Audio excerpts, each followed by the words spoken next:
नमस्कार, मैं आपका अपना मित्र चिन्नू सर। आज हम लोग क्लास 11 का एक बहुत बिल्कुल बेसिक चैप्टर देखने वाले हैं जिसका नाम है द यूनिट ऑफ लाइफ, जीवन का इकाई। और इस चैप्टर को हम आसान बोलते हैं साइटोलॉजी।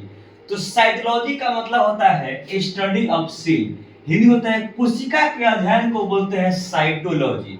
और इसका एक बड़ा सा होता है पार्ट जिसका नाम होता है सेल बायोलॉजी। तो सेल बायोलॉजी और साइटोलॉजी में क्या अंतर है?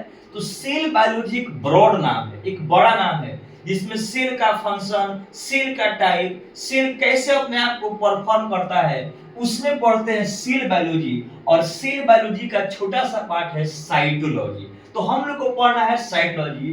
तो साइटोलॉजी का मतलब होता है नॉर्मल, केवल कोशिका के अध्ययन को बोलते हैं साइटोलॉजी। चलिए साथियों, तो एक यहाँ पर टर्म लिखा गया है सारे के सारे कि फादर ऑफ साइटोलॉजी क्यों कहा जाता है। साइटोलॉजी का पितामह किनको बोलते हैं? तो रॉबर्ट हुक को बोलते हैं फादर ऑफ साइटोलॉजी। ठीक है, अब देखिए पहले के टाइम था, लेकिन अभी मॉडर्न किनका कहा जाता है? तो मॉडर्न फादर ऑफ साइटोलॉजी है विलियम बोल्ट। क्या नाम जी? विलियम बोल्ट को बोलते हैं मॉडर्न फादर ऑफ साइटोलॉजी।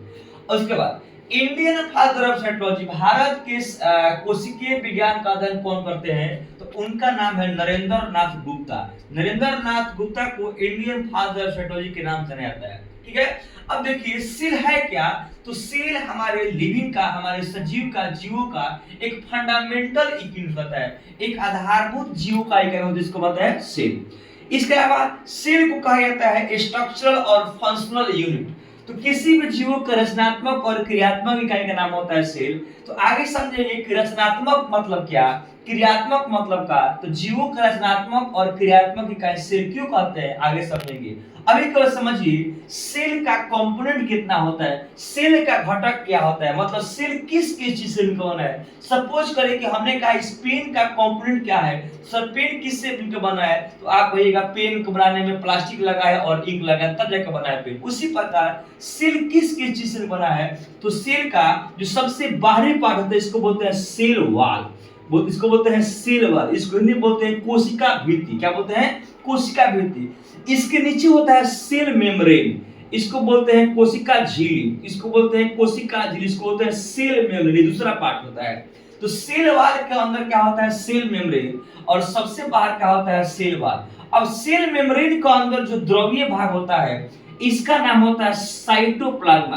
देखिए साथियों, साइटो वर्ड जहां पर आ जाए, साइटो वर्ड का मतलब होता है सेल और प्लाज्मा का मतलब होता है लिक्विड। जहां पर टर्म आए प्लाज्मा का मतलब होता है पानी, लिक्विड पार्ट। जैसे हमने कहा ब्लड प्लाज्मा, ब्लड का पानी, साइटोप्लाज्मा सेल का पानी, लिम्फ प्लाज्मा लिम्फ का पानी, सीरम प्लाज्मा सीरम का पानी।